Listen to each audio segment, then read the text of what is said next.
저희가 삶을 살다 보면 당황스러울 때가 종종 발생을 합니다. 내 계획으로, 내 생각으로 이만큼 될 것 같은데 그렇게 되지 않을 때 저희들이 당황을 하게 되죠. 뭐 그런 일들이 비일비재하죠. 한 2, 3년 된 것 같습니다. 이렇게 LA를 갈 때 아마 3일 여름 방학 때 아마 휴가 때가 아닌가 싶어요.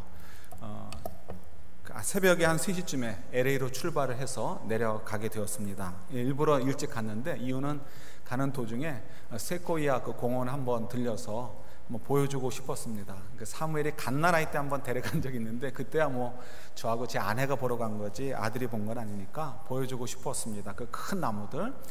그래서 거기 도착하니까 10시 조금 넘었더라고요. 그래서 좀 둘러보고 거기서 또 준비해온 점심을 먹고 LA로 갈 계획이었습니다. 그런데 가만히 보니까 못 보던 표지판이 보이는데 이 크리스탈 케이브인가? 이게 이름을 정확히 기억이 안 나는데 동굴이 있다는 거예요. 그래서 암만 해도 사무엘한테 보여주는 게 좋을 것 같아서 이제 급하게 가게 되었습니다. 그래서 마지막 시간이었나 하는 것을 이제 들어가게 되었는데요. 차를 이제 가져가서 파킹을 하고 입구에서 표를 끊고 내려가는데 금방인 줄 알았는데 한참을 내려가더라고요.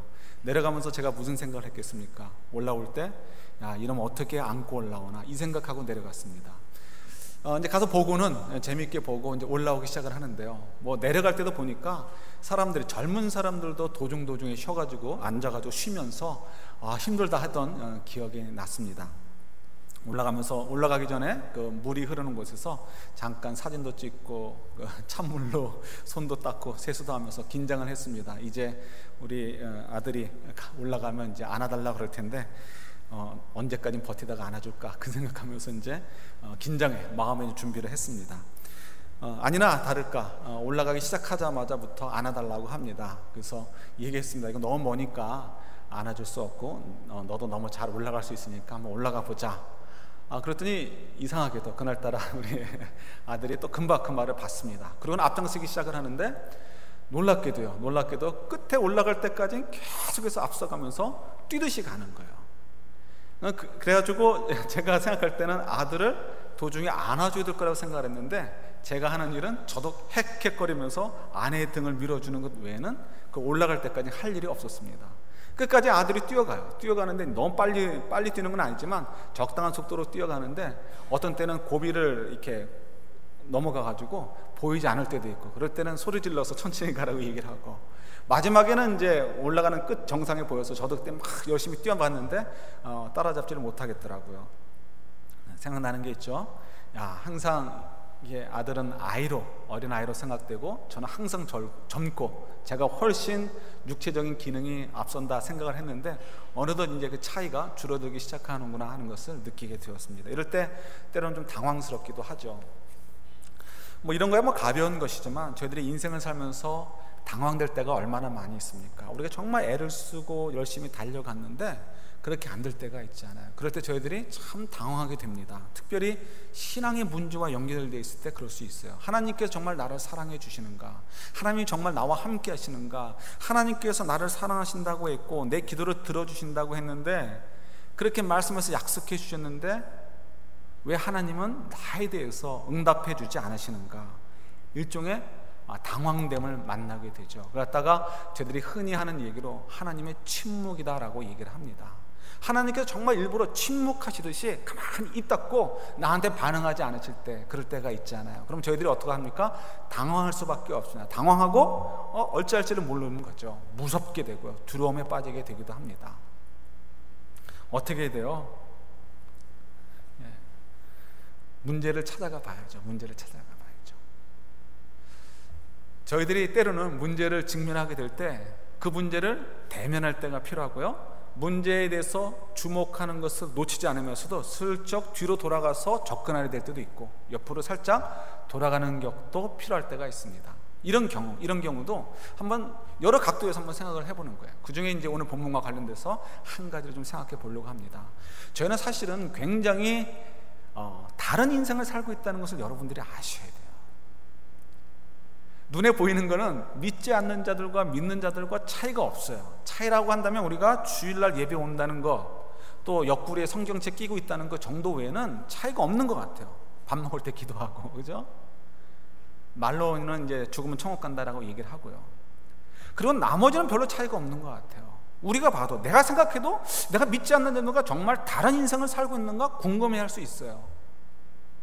더 그 궁금함이 커질 수밖에 없는 것은, 의혹처럼 자랄 수밖에 없는 것은, 조금 전에 말씀드렸듯이 하나님께서 나와 만나 주신다고 약속해 주셨고 내 기도를 응답해 주신다고 했는데 침묵하시는 것처럼 느껴질 때 우리는 더 그럴 수 있죠. 왜 그럴까? 사실은 다른 것이 아니고요, 하나님과 우리의 관계 속에서 의심이 돼서 그러는 거예요. 그러니까 하나님이 나와 함께하고 계시고 예수님이 나와 함께 하신다. 그래서 뭐라고 그래요? 이름까지도 임마누엘이라고 하시는데 실제로 그러느냐는 거예요. 실제로. 예를 들어서 저희들이 공동체를 이루고 있습니다. 공동체. 뭐 그냥 상항제일장로교회라는 그 공동체만이 아니고 우리가 믿음의 공동체를 이루고 있잖아요. 가족이든, 가족도 그냥 피부치가 아니에요. 하나님 안에서 피부치라면 별로 의미가 없습니다. 잠깐이잖아요. 잠깐. 그러나 그 가족이 믿음 안에 있을 때 그것이 진짜 가정으로서 밸류가 있는 거예요. 밸류. 영원한 가족, 영원한 가족. 그죠? 우리가 정말 그런 믿음의 공동체 의식을 가지고 있느냐는 거예요. 근데 우리가 이런 공동체 의식이 적어요. 왜 적죠? 이유는 다른 데 있지 않아요. 저하고 이혜경 지사님하고 관계가 별로 안 좋기 때문에, 뭐 정묘정 지사님이나 조지현 지사님이랑 관계가 그렇게 깊지 않기 때문에 공동체 의식이 부족한 게 아니고, 이건 사람과 사람의 관계 문제가 아니에요. 문제는 뭐냐면 이 공동체의 머리가 누구예요? 예수 그리스도시잖아요. 예수 그리스도에 대한 분명한 인식이 없으니까, 분명한 이해가 없고, 분명히 내가 예수 그리스도 안에서 그의 몸을 이루는 한 지체다라는 생각이 약하니까, 그것이 흔들리니까 공동체 의식도 약해질 수밖에 없는 거예요. 얼마 전에 우리 지금 노벨상들을 발표하고 있는데 노벨 경제학상 그 수상자가 있었죠. 여자분이었습니다. 그분이 쓴 논문은 공유지와 관련된 논문이었어요. 여러분, 공유지가 무슨 말인지 아시죠? 이렇게 사유지가 아니고 여러 사람이 함께 쓰는 거. 우리 옛날에 운물물 같은 경우는 어떻게 되는 거예요? 그럼 공유의 재산이죠. 근데 그러면 공유의 재산 같은 경우 어떻게 됩니까? 쉽게 황폐화되기 쉽죠. 요즘 사막이 점점 지구를 차지하는 면적을 넓혀가고 있다는 것 때문에 지금 환경 이렇게 전문가들 굉장히 긴장하고 있고요. 사실은 실질적으로 우리가 피부로 그 어려움을 느끼고 있습니다. 우리 자녀들의 때는 또 얼마나 더 험하게 될까, 사실 그것도 겁이 나기도 합니다. 우리 한국 사람들이야 뭐 황사를 너무 잘 아시니까 쉽게 이해하실 거예요. 중국의 사막에서 바람이 일어나서 그 바람에 의해서 모래먼지가 날라오죠. 얼마나 심한지 뭐 저희는 잘 모르지만 TV나 이런 뉴스 같은 데 보면은 굉장히 심해가지고 한국 사람들이 마스크를 깊게 해두고요, 심지어는 이 뭐 가글 같은 걸 쓰고 다녀야 될 정도로 그렇게 아주 심한 것을 보게 됩니다. 이유가 뭐죠? 중국에서 온도를 따라서 바람이 일어나게 되면요, 아주 그 모래 그 입자가 아주 미세한 것들이 하늘로 떠오른대요. 떠오르면은 높이는 한 6km에서 8km까지 떠오른다고 합니다. 그리고는 그 기류를 따라서, 바람을 따라서 한반도로 와가지고 온도의 변화가 있어지면 그때 와서 한반도 아래로 내려오는 거죠. 그러니까 저희들이 중국의 사막의 문제를 해결하지 않는 한은, 아니면 지구가 거꾸로 돌아가지 않는 한은 우리가 이 황사의 문제를 해결할 방법이 없는 거예요. 근데 그것은 저희와 중국만의 문제가 아니고, 또 혹은 일본과 중국만의 문제가 아니고요, 사실 미국도 마찬가지라고 합니다. 미국은 어디서 모래가 날라올까요? 아프리카에서부터 모래가 그 아주 자그마한 입자로 하늘 높이 떠가지고요, 그리고는 대상을 건너가지고 플로리다나 그런 곳으로 떨어진다는 거예요. 근데 올 때 자기들만 오는 게 아니고 그 미세한 입자들 속에 아주 자그마한 미생물 같은 것들을 데리고 와가지고요, 그게 어디로 가요? 사람들의 코 속에 들어가고 눈 속에 들어가고 자리를 잡아가지고 미국에서 없었던 병들이 생기고, 알지 못하는 뭐 피부 질환이라든가 호흡기 장애라든가 아니면 심지어 더 큰 병들로 발전하게 된다는 거죠. 그러니까 참 무서운 거예요. 그래서 저희들이 이 사막을 제어하는 것이 참 중요해요. 근데 사막이 왜 이렇게 자꾸 확대되는가, 여러 가지 이유가 있지만 그 중에 가장 기본적인 것 하나는요, 이 공유주의 문제와 상관이 있다고 합니다. 이 목초지가 있잖아요. 목초지가 있는데 이게 다 너나 나나 다 주인이거든요. 그러니까 어떻게 해요? 이게 내 거면은 올해 이만큼 뜯어먹고 아껴뒀다가 내년에 또 잘하면 또 뜯어먹어야지 하는 생각을 갖는데, 이게 내 게 아니니까 뜯어먹을 수 있을 때까지 뜯어먹게 하는 거예요. 그러니까 어떻게 돼요? 땅이 황폐화되는 거예요. 땅이 황폐화되니까 그만큼 또 사막지대가 늘어난다고 한다는 거예요. 그래서 일반적인 경제학자들이나 정치가들이 얘기하는 건 어떻게 해요?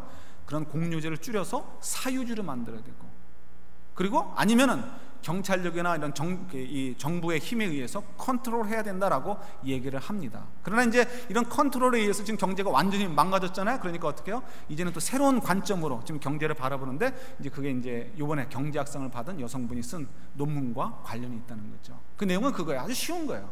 우리가 옛날에 품앗이하고, 그죠? 공동의 운물을 서로가 잘 지키려고 했던 것처럼 우리 법에 의존하지 말자는 거예요. 법과 어떤 공권력에만 의지하면은 그것만 피해 다니면서 결국은 문제가 커진다는 거죠. 정말 문제를 잘 해결하기 위해서는 공동체 의식을 갖는다는 거. 이건 비록 당장 내 이익에 반하는 한이 있어도 결국 우리 공동체에게 유익이 되고, 나중에 가서는 결국 나와 내 자손들에게 유익이 되는 거다라고 생각하면 어떻게 해요?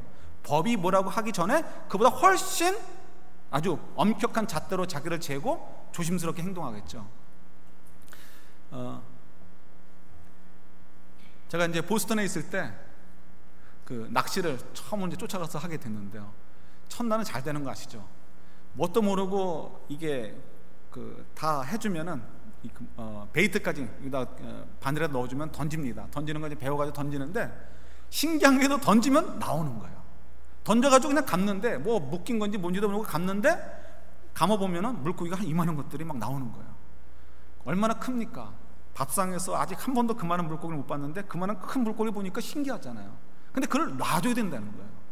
이유는 28인치인가 32인치를 넘지 않으면 다 놔줘야 된다고 합니다. 그러니까 그게 굉장히 아쉽죠.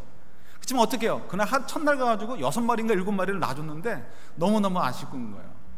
그 다음부터 어떻게 돼요? 그 다음부터는 뭐 아무리 던져도 안 잡히는 거죠. 뭐. 그래서 그 다음부터는 얻어먹기만 했는데, 재밌는 거는 저만 그렇게 아쉬워하는 게 아니고, 한국 사람들 특유의 그거 있잖아요. 아쉬워하는 거. 그래가지고 아이스박스에다가 몰래 물고기를 담아가지고 오다가 걸려가지고 몇백 불 이렇게 파인을 이렇게 먹는 경우도 있다고 합니다. 근데 한국 사람만 그런 건 아니고, 그냥 뭐 미국 사람들도 이제 심심풀이로 이렇게 그렇게 하는 분도 있고요. 그런 경우는 어떤 거예요? 법에만 걸리지 않으면 된다라는 의식 때문에 그래요. 그러나 정말 내가 이 지구를 사랑하고 결국은 내 후손들과 나에게 유익이 된다라는 고급한 생각을 하면 어떻게 돼요? 법이 32인치라고 얘기해도 때로는 내가 32인치짜리도 놔줄 수 있는 것이 뭐예요? 공동체 의식이라는 거예요. 그래서 이 공동체 의식이라는 게 그렇게 중요하죠. 내가 공동체에 속해 있다 안 했다, 그 의식이 얼마나 중요한가를 저희들에게 가르쳐 줍니다. 다시 돌아와서 왜 우리는 그 공동체 의식이 부족한가? 부족한가? 이유는 다른 데 있잖아요. 누가 누구 때문이 아니고, 내가 지금 예수님과의 관계에 문제가 있기 때문에 그래요. 내가 예수님을 정말 잘 인식하지 못하기 때문에 그러는 거예요. 내가 정말 그리스도와 함께 살고 있고, 내가 그리스도 안에서 내가 한 몸을 이루는 지체다라는 생각을 가지면 어떻게 돼요? 모든 것들이 달라지는 거예요. 달라지는 거. 오늘 본문을 보면 저희들이 참 귀한 것들을 도전받게 합니다. 우리가 다음 주에 좀 더 구체적으로 우리가 영광의 그 은사 DNA에 대해서 좀 이렇게 그걸 개발해야 된다는 것을 좀 묵상을 좀 하고요. 오늘은 좀 기본적인 것부터 좀 생각을 해보려고 합니다. 오늘 본문을 보면 사도 바울이 누구와 자기를 비교하는 것이 나오죠? 5분 전에 읽었습니까? 10분 전에 읽었습니까? 그죠? 예. 우린 다 붕어 같아요, 그죠? 누구예요? 모세, 그죠? 모세는 뭐로 유명한 사람이에요? 그의 양팔에 뭘 잡았다고요? 십계명, 그죠? 십계명을 잡은 사람으로 유명하죠. 근데 사도 바울이 왜 모세와 자기를 비교하고 있을까? 이유가 있겠죠. 모세를 보세요. 모세는 어떤 사람이었습니까? 모세가 왜 드러나는 이유가 뭐예요? 모세는 모든 사람들보다 특별한 대우를 하나님께 받았는데, 그 중에 하나가 뭐예요? 그의 얼굴에 광채, 영광의 광채가 있었다는 거예요. 영광의 광채가. 그죠? 근데 사도 바울은 비교하고 있는데 그런 영광의 광채가 있어요? 없어요? 없죠? 없어요. 근데 뭘 믿고 비교할까요? 뭘 믿고? 그죠? 아무 생각 없는 분이 아니잖아요. 굉장히 지혜로운 사람이고 무서울 생각이 들 정도로 굉장히 정확한 분인데 왜 그렇게 비교할까? 잘 보세요. 지금 고린도 교회 성도들은 모세의 영광의 광채, 그 얼굴의 띄어 있던 영광의 광채에 굉장히 주목해 있었다는 것에 지금 사도 바울이 주목하고 있는 거예요. 그래서 그걸 가지고 얘기하는 거예요. 모세는 영광의 광채를 띄고 있었는데 영광의 광채를 띄고 있다는 것은 뭔가 특별하다는 거예요. 그러니까 지금 사도 바울과 비교할 때 사도 바울은 굉장히 움츠러들 수밖에 없는, 굉장히 열등해 보일 수밖에 없는 상황입니다. 고린도 교회 성도들의 관점에서 보세요. 모세의 모습과 사도 바울의 모습이 일단 비교가 돼요. 그럼 뭐가 비교되는 거예요? 그 다음에는 모세가 전한 것과 사도 바울이 전한 것이 비교가 돼요. 그죠? 모세가 전한 것은 뭐죠? 옛 언약, 십계명으로부터 출발하는 율법을 얘기하는 거예요. 율법을 잘 지키면 어떻게 한다고? 하나님이 내가 너희들의 하나님이 되어주고 너희들은 나의 백성이 될 것이다, 이렇게 말씀해 주시잖아요. 그런데 별 볼 일 없는 바울이 전하는 복음의 내용은 뭐예요? 새 언약은 뭐예요? 예수 그리스도의 은혜로 말미암아 우리가 구원을 얻는다, 십자가의 은혜로 구원을 얻는다 라고 얘기하는 거예요. 우리가 볼 때는 이게 당연히 빛나는 것 같지만 고린도 교회 성도들이 볼 때 어느 게 빛나요? 이게 빛날 수밖에 없어요. 왜요? 이걸 전하는 사람은 영광의 광채가 있었고, 이걸 전하는 사람은 뭐예요? 머리는 벗겨지고 키는 작고 뭐 볼품 없고 말도 제대로 못하고, 예? 별 볼 일 없는 사람이잖아요. 그러니까 당연히 고린도 교회 성도들은 여기에 마음이 가 있는 거예요. 그런데 지금 사도 바울이 어떻게 얘기합니까? 조금 더 세상 말로 꿀리는 것 같은 자세가 없어요. 그냥 아무 생각 없이 얘기한 게 아니고 철저하게 계산 속에서 성령께서 지혜 주셨겠죠. 그 속에서 얘기를 던지고 있는 거예요. 모세와 자기를 아주 과감하게 비교를 합니다. 비교하면서 당당한 거예요. 그 이유가 무엇일까? 한번 생각해 보자는 거예요. 한번 이거 먼저 생각해 볼까요? 왜 모세 얼굴에 영광의 광채가 났겠습니까? 40일 동안 우리 출애굽기 34장에 나오죠. 40일 동안 시내산에 올라가가지고 금식하면서 하나님과 대면을 합니다. 하나님이 임했을 때 어쩌면 그곳은 다른 곳에서 기록되어 있는 것처럼 빽빽하게 구름이 꽉 차 있을 수 있고요, 번개와 천둥이 뻥뻥뻥뻥 하면서 울려 퍼질 수 있을지 몰라요. 그러니까 40일 동안 그 구름 속에 있었으니까 얼굴이 하얗게 되는 거 당연하겠죠. 그 얘기일까요? 그 얘기는 아닌 것 같아요. 그죠? 예. 그럼 왜 그 영광의 광채가 났을까? 하나님과 대면하고 있었으니까 마술적인 그 초자연적인 능력이 전달되어서 그랬을까? 예, 또 그것도 아닌 것 같아요. 그럼 그 이유는 무엇일까? 예, 다른 게 아니고 언약과 관련이 있겠죠. 하나님의 일과 관련이 있겠죠. 모세가 돌판을 들고 내려갑니다. 내려갔을 때 하나님과 언약을 맺게 되었다는 것을 얘기해 줘야 되는데 그걸 누가 믿겠어요? 그러니까 믿도록 하기 위해서 어떻게 해요? 권위가 필요한 거예요. 권위. 하나님께서 이 일을 이루셨다, 이 언약 관계를 우리에게 요구하셨다라고 표현을 해줄 수 있고 믿도록 만들어 줄 수 있어야 돼요. 그러기 위해서 하나님께서 이건 내가 하는 일이야 라는 보증으로서 그에게 그런 영광의 광채를 주시는 거죠. 그 얘기는 뭐예요? 모세는 지금 자기 입으로 자기 생각으로 하는 것이 아니고 하나님께서 부여받은 일을 하나님과 더불어 하고 있다는 거예요. 내가 내 일하는 것이 아니고 하나님의 일을 내가 초청받아서 대신 수행하고 있다는 것을 증명하는 것과 마찬가지예요. 마지막으로 그 의미가 또 뭐예요? 이스라엘의 입장에서는 함부로 할 게 아니고 반드시 그 말씀을 따라 그 언약에 충실해야 된다, 그 말씀을 진지하게 지켜야 된다는 것을 또한 동반하는 이렇게 말씀이기도 하는 거죠. 그러니까 모세의 그 영광의 광채를 보면서 이 믿지 못하는 이스라엘 백성들에게 분명하게 선언하는 거죠. 이건 내가 전능의 여호와 하나님이 너희를 구원한 하나님, 내가 모세를 통하여 너희들과 함께 맺는 언약이란다, 이거를 알려주고 싶은 거예요. 그러니까 어떻게 이스라엘 백성들이 그 말씀 앞에 이제 엎드려지게 되고 그 언약 관계에 들어서게 되는 거죠. 물론 그러나 그 언약 관계는 임시방편이에요. 임시방편. 그걸로 될 게 아니죠. 예수 그리스도의 십자가 은혜가 아니면 안 되잖아요. 그러니까 어떻게 해요? 그를 상징하듯이 모세 얼굴에 나왔던 영광도 어떻게 돼요? 곧 사라지게 되고 말죠. 어차피 임시방편이니까. 그러나 반대로 사도 바울은 어떻습니까? 사도 바울은 지금 새 언약의 관계를 얘기해요. 자기는 모세는 옛 언약을 위해 섬기는 자라면 자기는 새 언약을 위해 섬기는 자다라고 얘기를 합니다. 그리고 굉장히 당당해요. 조금 더 움츠려듦이 없습니다. 그러면 뭐로 증명을 할까요? 사도 바울이 모세는 하나님과 자기가 함께하는 것을 영광의 광채로 증명받았다면 사도 바울은 뭐로 증명을 받아야 되겠냐는 거예요. 근데 사도 바울이 얘기할 때 더 큰 영광은 자기는 누리고 있다라고 얘기를 해요. 더 큰 영광 속에 사도 바울만이 아니고 저와 여러분들이 있다라고 얘기를 하고 있어요. 어떻게 하면 그것이 믿어질까요? 어떻게 하면? 일단 먼저 그것부터 확인을 해요. 믿어지는 건 뒤에서 얘기하고, 사도 바울은 다른 거로 얘기하는 것이 아닙니다. 사도 바울이 얘기하는 것은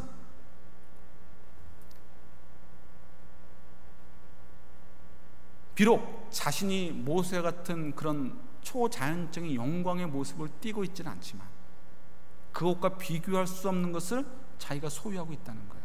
그게 무엇일까요? 우리가 요즘 계속 묵상하는 대로 성령께서 내 안에 거하시고 그 성령께서 나에게 그런 일들을 감당할 수 있도록 충분하도록 주셨다는 것, 나를 자격을 부여하셨다는 것을 가지고 얘기하고 있는 거예요. 성령께서 내 안에 계시다는 것, 성령께서 충만케 하시는 역사가 내 안에 있다는 것을 가지고 얘기하고 있어요. 자, 이거는 말을 했을 때 고린도 교회 성도들이 알아들었어요. 여러분, 저희들이 어떻게 하면 저희들은 알아들을 수 있을까요? 저희들이 아까 초반에 하나님의 침묵에 대해서 생각해 보았습니다.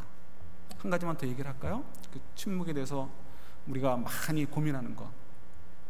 제 친구가 있었습니다. 사랑하는 친구입니다. 근데 국민학교 때까지는 아주 가깝게 지내다가 중학교 이후에 헤어지게 되고 말았습니다. 이유가 있어요. 이유는 이제 부모님이 이사 갔기 때문에 그렇게 되었습니다. 아버지가 그 국민학교 때죠. 제가 알기로는, 지금 기억하기로는 리비아, 이제 그 중동 그 건설붐의 마지막 자락에 있으셔가지고 리비아에서 이렇게 건설업 직원으로, 업체 직원으로 일하고 계셨습니다. 그리고 이제 한국에는 어머니하고 제 친구하고 제 친구의 누나, 그 누나는 또 제 누나하고의 그 동갑이었는데요. 그렇게 이제 함께 세 식구가 살고 있었습니다. 아버지는 이제 돈을 벌어서 붙여오고 여기서는 이제 그걸 가지고 사는 거죠. 저희 교회에서 함께 신앙생활을 하고 있었습니다. 그런데 놀라운 것은 이제 안타까운 일이 벌어지는데요. 친구 어머니가 암이 걸렸다는 것이 발견이 되었습니다. 그러니까 저희들도 기도 많이 하고 또 아버지도 이제 기도를 하는 거죠. 근데 너무 늦게 알아가지고요, 그냥 급속도로 암이 확 그냥 전이가 되고 막 퍼지면서 손을 쓸 수가 없게 되었습니다. 결국은 이제 어머니가 돌아가실 수밖에 없는 상황이 되었습니다. 전화가 있는 시대도 아니었고, 그래서 편지로 가서 이제 편지를 받고서 아버지가 이제 그 아버님이 들어오실 수밖에 없게 되었습니다. 그 아버님이 그 리비아에 있는 동안에 얼마나 눈물로 기도했겠어요. 눈으로 보지도 못하고 아이들, 두 자녀들밖에 없는데 그들을 위해서 이렇게 엄마가 살아야 되잖아요. 그러니까 얼마나 간절히 기도했겠습니까? 신앙도 좋았던 분이거든요. 근데 그 편지, 마지막 편지를 받고서는 오게 되었습니다. 왔는데 집에 들어오는 순간 그 어머니가 드디어 이제 마지막 숨을 넘기게 됩니다. 여보 하면서 이제 폼에 안고 그냥 눈을 한번 마주치고는 그냥 와이프가 죽은 거예요. 어머니가 돌아가시게 되었습니다. 그러니까 아버지가 얼마나 이렇게 한이 되고 눈물이 나겠어요. 원망스럽고 자기가 이렇게 죽어라 고생하면서 일하면서 좀 이렇게 하나님께서 약속해 준 그 행복한 삶을 꿈꾸면서 살고 있는데, 느닷없이 아내가 암에 걸려서 죽었어요. 기도 그렇게 열심히 했는데도 안 들어주셨어요. 이럴 때 어떡합니까? 너무너무 낙담이 되어지는 거죠. 친구가 교회를 안 나오기 시작을 합니다. 이유는 아버지가 안 나가서 같이 안 나오는 거예요. 몇 달을 그렇게 하다가 소식이 끊겼습니다. 다른 곳으로 이사를 갔습니다. 그리고 한 2년인가 3년 후에 이제 부모님끼리 어떻게 이제 연락이 되셨나 봐요. 그래가지고 연락이 돼가지고 그 다음에 이제 한번 통화를 했는데, 그 다음에 이제 서로 떨어져 사니까 연결이 계속 되지는 못했습니다. 다행스럽게도 아버지가 이제 다시 이렇게 자기 문제를 이렇게 풀어가면서 함께 다시 또 신앙생활하면서 굉장히 열심히 신앙생활한다는 얘기를 듣게 되었습니다. 여러분, 그 아버지의 마음 여러분 이해하시죠? 내가 그렇게 안타깝게 기도하고 이건 정말 하나님께서 약속해 주시고 들어주실 만한 것인데 왜 안 들어주실까? 저도 뭐 몇 번 말씀드렸지만 제 아버님이 돌아가셨을 때 정말 살아나실 줄 알았어요. 3일장 하잖아요. 그런데 3일째 되는 날이 주일이었기 때문에 이제 5일장 할 수밖에 없었습니다. 그래서 이제 5일장을 하게 됐는데 3일장 하는 날이 주일이잖아요. 그래서 저는 예수님도 3일 만에 부활하셨겠다, 우리 아버지도 3일 만에 하나님 살려주실 줄 알았어요. 하나님 살려주실 것 같았어요. 그렇게 또 기도했고 이상하게 그게 믿어졌어요. 근데 안 일어나시더라고요. 참 마음이 안타까웠습니다. 그게 참 큰 상처가 되었어요. 뭐 꼭 죽음에 관련된 것만이 아니죠. 여러 가지가 있잖아요. 여러 가지. 사도 바울도 마찬가지. 우리만 이러는 게 아니에요. 사도 바울도요, 뭐 뒤에 나오기도 하지만 얼마나 많은 고생을 했습니까? 죽을 뻔도 여러 번 하고요. 예수님 복음 전하다가요, 사기꾼으로 몰리기도 하고요, 매 맞기도 하고요, 그다음에 복음 전하다가 강도 만나고요, 교도소도 가게 되고요, 심지어는 자기가 낳은 영적인 자녀들에게 배신도 당하고요. 그것도 한두 군데도 아니고요. 그러니까 얼마나 상처가 되고 얼마나 힘들겠어요. 어지간하면 하나님은 정말 저보러 사도하라는 거예요, 말라는 거예요? 저보러 복음을 전하라는 거예요, 말라는 거예요? 하나님께 나를 세우셨으면 도와줘야 되는 거 아닙니까? 이렇게 외칠 만한 것 같아요. 그죠? 근데 사도 바울이 분명히 그런 갈등의 순간들이 있었을 텐데 어떻게 그걸 넘겼겠냐는 거예요. 그리고 어떻게? 지금 바로 이 교회가 바로 그런 교회예요. 그 중에 한 교회이죠.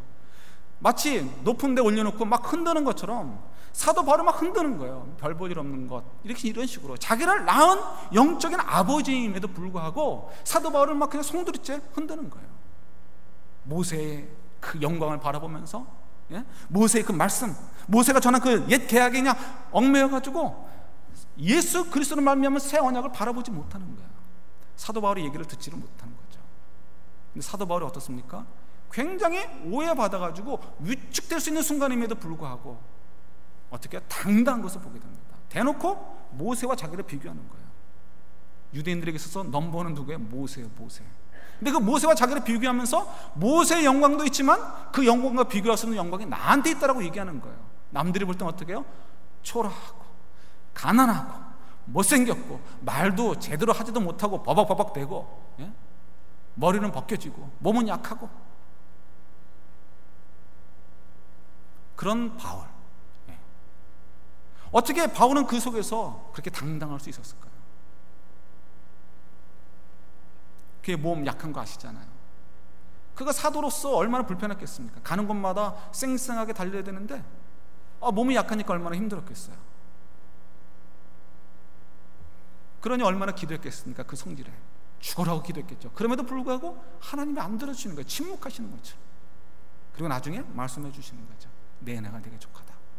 여러분, 우리는 어떻게 하면 사도 바울처럼 동일하게 새 언약 속에 살고 있고 새 언약의 전달자로서, 새 언약을 섬기는 자로서 우리가 세움을 받은 자들인데 어떻게 하면 우리가 그 말을 믿을 수 있겠습니까? 우리 얼굴에 광채가 있는 것도 아닌데 어떻게 하나님 말씀을 믿을 수 있고 그 말씀을 따라 살 수 있겠어요? 그죠? 여러분 믿을 수 있어요? 죽으시면 천국에 가는 거 믿을 수 있어요? 어떻게 믿어요? 지금도 못 믿는데. 그건 죽어봐야 하니까 그때 가서 믿지, 이거야? 말씀을 갖고 믿는데 말씀에 다른 말씀 있는데 다른 말씀 못 믿으면서 어떻게 그것만 믿냐는 거예요. 사실은 거짓말이에요, 거짓말. 솔직한 얘기로. 착각에 자기 착각. 내가 지금 이루어지는 이 땅 속에서의 약속도 못 믿는데 어떻게 죽고 나서의 천국의 일을 믿을 수가 있어요? 제 생각에 그건 impossible, 논리상 이루어질 수가 없는 거예요. 그럼 어떻게 하면 지금의 말씀을 믿어가지고 천국까지 믿을 수 있냐는 거예요. 우리가 지금의 일을 못 믿으면 천국을 믿는다는 얘기가 성립이 안 되는 거예요. 그죠? 이거는 너무나 당연한 얘기잖아요. 상식적인 얘기잖아요. 그러니까 여러분, 구원의 확신이 있습니다라고 얘기하기 전에 내가 지금 하나님의 약속을 믿고 있는가 없는가를 좀 확인을 하셔야 돼요. 나는 구원의 확신이 있으니까 하면서 하는 것은, 이거 지금 현재 일을 믿지 못하는 것은 뭐예요? 사실은 자기를 속이는 거예요. 자기를 기만하는 거예요. 냉정하게 보셔야 돼요. 어떻게 하면 그럼 저희들이 믿을 수 있습니까? 사도 바울은 이 문제가 해결되니까요, 자신감이 있는 거예요. 비록 자기 몸이 연약하고 사람들한테 조롱받고 쓸데없는 오해받고 그리고 정말 많은 고통과 고난을 당해도 어떻게 해요? 자신이 있는 거예요. 왜요? 믿을 수 있으니까. 믿을 수 있으니까. 우리는 어떻게 하면 이걸 믿을 수 있겠어요? 어떻게 하면 하나님의 약속을 믿을 수 있겠어요? 믿음은 실제니까. 믿음은 실제니까 우리가 씨름해야죠. 씨름해야죠. 성경의 말씀을 여러분 너무 못 믿을까봐 이렇게 하지 마세요. 자신 있게 하셔도 돼요. 왜? 우리 안에 성령이 계셔서 성령께서 인도해 주십니다. 성경 이거 눈앞에서 한번 덮어보세요. 던져버리라는 것이 아니고 덮어보세요. 나 못 믿겠다 한번 해보시라는 거예요. 못 믿겠다 한번 해보시라는 거예요. 어차피 다 못 믿으니까 한번 못 믿겠다 한번 해보는 거예요. 그리고 이제 문제를 찾아가 봅니다. 해결해 보는 거예요. 지난번에 말씀드렸듯이 데카르트 얘기 드린 적 있죠. 데카르트가 고민을 해보는 거예요. 모든 것들이 다 가짜일 수 있다, 가짜일 수 있다.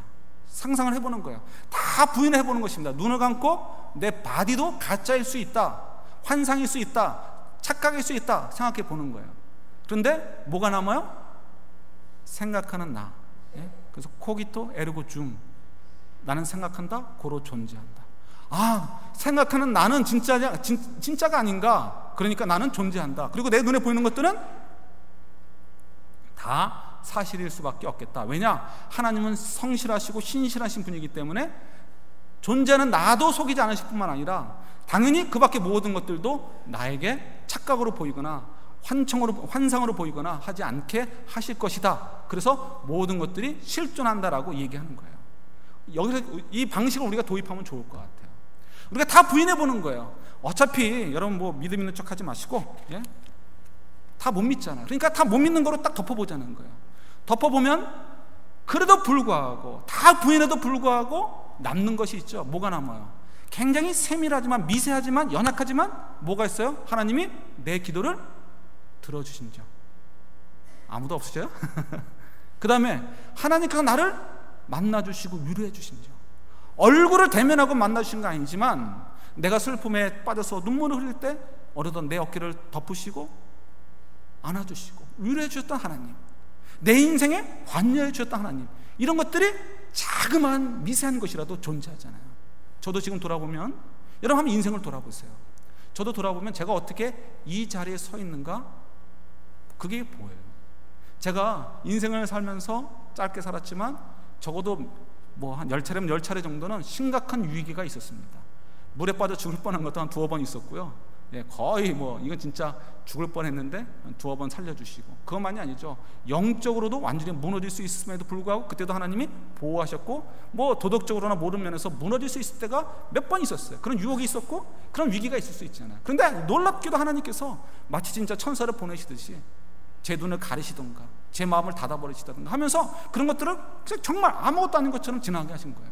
지금 생각해보면 얼마든지 넘어가고 얼마든지 물에 빠져 죽을 수 있고 얼마든지 그런 많은 일들이 있는데 하나님께서 그런 일들을 이렇게 피해가게 하시거나 보호하시면서 오늘 이 자리에 서게 하시는 거죠. 이걸 뭐라 그래요? 하나님 나를 인도해 주셨다라고 얘기하는 거예요. 여러분 돌아보시면 그런 것들이 최소한 한 가지, 두 가지, 세 가지 혹은 많은 분들은 많이 있잖아요. 근데 우리가 거기를 주목을 못해요. 주목을 못하고 뭘 주목합니까? 왜 하나님이 나에게 침묵하실까? 왜 하나님이 내 기도에 응답하지 않으실까? 왜 하나님이 나를 이렇게 답답하게 하시고 어렵게 하실까? 여기에 우리가 주목을 하게 되고요, 실질적으로 하나님께 나를 이미 만나주시고 나에게 말씀해 주시고 나를 터치해 주신 것에 대해서는 제대로 주목을 하지 않는 것이 문제가 되는 거예요. 우리가 하나님께서 경험하게 하신 자그마한 것이 있어요. 그것이 무엇이든간에 있습니다. 그러면 그걸 가지고 이제 다시 말씀으로 가는 거예요. 말씀으로 가면 어떻게 돼요? 우리가 경험했던 것과 하나님이 말씀하시는 것들이 일치해요, 불일치해요? 이건 개런티하죠. 당연히 일치할 수밖에 없습니다. 에스더가 경험한 걸 내가 경험하지 않습니다. 아브라함이 경험한 걸 내가 경험하지 않습니다. 그러나 뭘 알아요? 하나님께서 에스더, 하나님의 자녀를 인도하시는 방법, 하나님이 아브라함, 그의 자녀를 인도하시는 방법, 나도 하나님의 자녀, 나를 인도하는 방법, 그 원리는 뭐예요? 일치하고 동일한 거예요. 그러니까 어떻게 해요? 나의 자그마한 기도 제목 같은 거 들어주신 거, 큰 것도 있죠 물론. 조그만 어떤 경험들, 하나님 위로, 격려, 내 인생을 인도해 주신 거, 이런 것들을 보면은 야, 성경에서 하나님이 말씀하신 대로 하나님 백성들을 이렇게 인도하시는구나, 나도 그렇게 인도하셨구나 믿어지는 거예요. 당연히 믿을 수밖에 없잖아요. 똑같은데. 그 다음에 어떻게 돼요? 나머지 성경의 나머지 부분도 믿어지게 되는 거예요. 그러니까 죽어도 천국에 간다라고 얘기할 수 있는 거예요. 내가 오늘은 믿지 못하면서 어떻게 내일 천국에 갈 수 있다고 얘기해요? 그렇게 말도 안 되는 얘기가 어딨어요? 그죠? 그건 착각이고 자기 기만이에요. 절대로 그럴 수가 없어요. 오늘 믿지 못하는데 어떻게 내일을 됩니까? 오늘 이 작은 것이 안 믿어지는데 어떻게 내일 그 큰 구원의 일들이 이루어질 거라고 얘기할 수 있어요? 아니요. 오늘 믿어질 수 있어야 되는 거예요. 사도 바울이 그래서 자기 문제를 해결해 가는 거예요. 어떻게 해결했다고요? 자기의 자그마한 경험에서부터 확인해 가는 거예요. 그걸 통해서 말씀을 보니까 말씀이 맞아요. 그러니까 다른 것들도 다 믿어지게 되는 거예요. 저희들이 좀 그것이 필요합니다. 왜요? 우리는 지금 사도 바울처럼 동일하게 특별한 인생을 살고 있는 존재들이에요. 저희들의 눈에는 믿는 자나 안 믿는 자나 동일해 보입니다. 동일해 보여도 그렇지 않아요. 저희들은 분명히 달라요. 똑같은 옷을 입고, 아니요, 믿지 않는 자들보다 좀 더 못한 옷을 입을 수 있고요, 그들보다 조금 못한 차를 탈 수도 있고요, 그들보다 조금 못한 것을 먹을 수 있고, 그들보다 조금 못하는 삶을 살 수 있어요. 그러나 우리는 그들과 비교할 수 없는 영광을 소유한 자들이라는 것을 기억하셔야 돼요. 왜요? 우리는 하나님의 자녀가 되어 있고, 우리는 지금 눈에 보이지 않아도 누구와 함께 살고 있는가요? 하나님과 함께, 예수님과 함께 살고 있기 때문에 그래요. 여러분, 이것을 자각하셔야 돼요. 자각하셔야 돼요. 이것이 해결되지 않으면, 이것을 확인하지 못하면 우리가 한 발자국도 앞으로 나갈 수가 없습니다. 우리가 영광스러운 은사 DNA를 다음 주에 좀 더 묵상을 할 텐데, 우리가 이렇게 살다가 죽을 사람들이 아니에요. 우리가 이렇게 살다가 죽을 사람이 아닙니다.